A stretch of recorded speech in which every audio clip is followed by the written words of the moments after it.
I am a Palestinian girl who was born in Bethlehem. I was raised in Islam. I loved Islam. I loved my Islamic people. I was very, very faithful in my belief.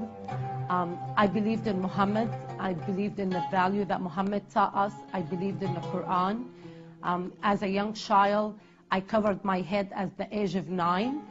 I believed in it. I loved it. I loved that my entire people believed the same thing. We were in unity. We believed in loving one another and respecting our father. Our culture and the Islamic belief taught women to work hard and be respectful to their fathers and to their brothers. I did my 5-time prayers. I fasted in Ramadan. I traveled to Mecca and I formed Umrah and I formed Hajj. I read the Quran many, many times. I looked for God in the Quran and I looked for answers. And I found something that it brought unity to my life. I loved Allah and I loved Islam very, very much. I was married for 9 years and I loved my home and I loved my children, but there was emptiness in my heart, and there is a problem that was going on also in the marriage, and I ended up leaving my ex-husband. I found myself homeless on the street because of the decision I made. And I remember walking down the street of the city where I was, and I saw a lady and she had a shop. And I felt so drawn. I felt like someone had a power over me, just wanted me to go inside the store. And I did. I walked into that store. And the moment we entered to the store, she was very loving and very cheerful. And she came up to me and she hugged me. I was so puzzled. I was so worried about what is this woman wanting from me. I never met her. I don't know her name. There is no connection between us at all. I don't know what this lady wants from me. So I kind of was scared a little bit. Should I trust her? Should I talk to her? Maybe this is not a good idea. Maybe I need to leave. But again, I felt so drawn to stay. And I looked her in the face and I said, I'm here. I'm looking for a job. And she said, I know. And I want to give you one. Let's get you started working. What can you do? What kind of jobs can you do?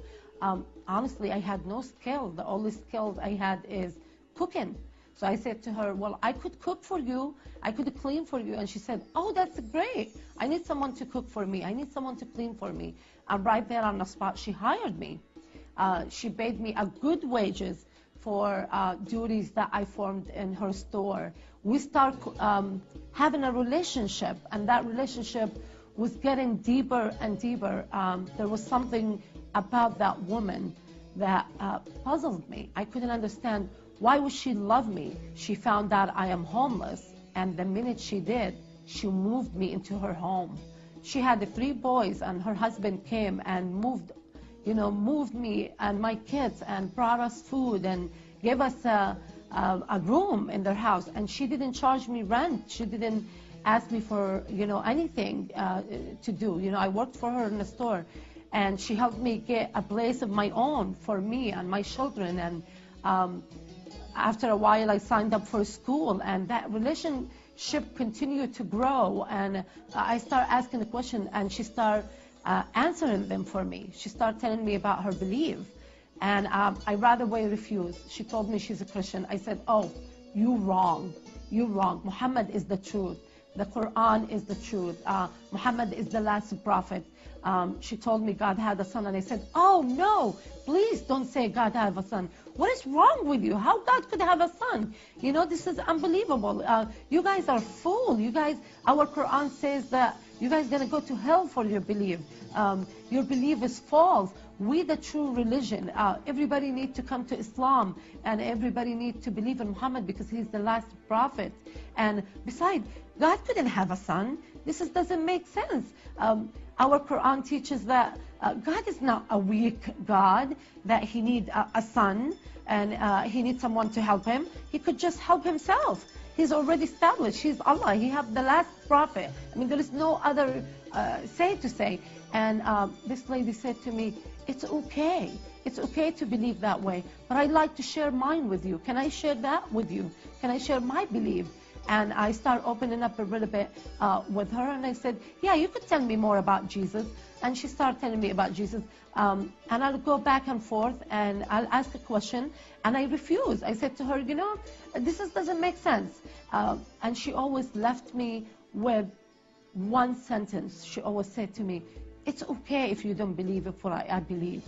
It's not going to change who Jesus is. It just, if you believe, it's going to help you. It's just going to make your life better. I went home and I did my faithful 5 times of prayer, and I read the Quran, and I seeked Allah with all of my heart, and I wanted to be satisfied like her, but I wasn't. So I was wondering, what does she have that I don't? And I start saying, okay, whatever she got, I want some of it. I want some of what that woman had to come to my life, because she seemed like she got it together. And it wasn't because she had money or because she had furniture. She had her faith, and her faith made her a very unique person and very helpful to every person that came toward her. Every person that entered her store was greeted with a smile, with a hug, with a kiss. She was a loving, kind woman, and I wanted that. I wanted to stop being bitter. I started thinking about my own feeling, and I found myself being angry with my family. I have unforgiveness. I don't have really love. I really faked it, because when I went home, I always cried, and I always felt lonely, and I felt unsatisfied. But that woman was the opposite from me. She also went home. She also had problems, financial problems, but she always was okay with it. And she faced each day with a new challenge, but with a smile and with her faith. So after 2 years of hanging around this woman, I wanted something like that. I started asking more questions and seeking more ways to find out about her faith. I was hungering for a relationship with God. So I was fasting more now and praying, and that is my Islamic prayer, and I start doing more ruk'ahs and more, beads of prayer, and really asking God to show up. I want you, God, if you are the truth, why won't you come to me and show me that you are the truth? One day I just said it. I said, Jesus, if you're really the Son of God, come down and show me that you are the Son of God, because doesn't make sense. I was in a store, just minding my own business, working in the back room, and I remember saying to myself, this is just not working. Nothing is working right now. I know I'm working, I'm making money, but I'm frustrated and I'm empty, and I don't know what to do next. I don't know where the truth is. I want to know the truth. And I remember something happening in the room where I was, and all of a sudden I look and I see a person like any other person that stands in front of me stood, but it was different from anyone I ever seen. And I looked at it and I said, who are you? And that voice of rushing water, that voice of soothing and coming in the same time, so powerful, I couldn't even describe it in words if I tried, said to me, I am Jesus. I am the Son of God. And I remember being so consumed by it that I fell. I didn't fall in a way that I'm hurt. I just dropped to my knees. And I was looking up at him, and he's just so beautiful. He is so glorious. He's the light. It's like a light inside of a light, an Indian light, an Indian power. And I right away said, Lord, you are the Lord. And he said to me, yes, Khalida, I am Jesus. I am the one you have denied for so many years. I am the one that you said, I'm not the Son of God. I am the Son. I came to save you. I came to take you in my arm and make you a good person, a happy person. And it's by my grace that you are saved. You don't have to do anything. You don't have to form anything. You just have to know that I love you. And I said, That's it? That's all you want me to do? And he said, yes, just believe in me. And within a moment, it seemed like I went to school for years and I studied all the tests and I aced them all in one day. Jesus made sense. All of those doubts that I grew up with in Islam were gone. All my confusion was gone. My heart was so healed. I felt like the pain is leaving me. My heart is no longer full of hate and anger and confusion and unforgiveness from my childhood that I carried as a young girl, being a Palestinian without a land, feeling that I am a victim of every circumstances that ever happened to me. And I found myself saying to Jesus, I need you. I need you to come and help me. I need you to help me walk.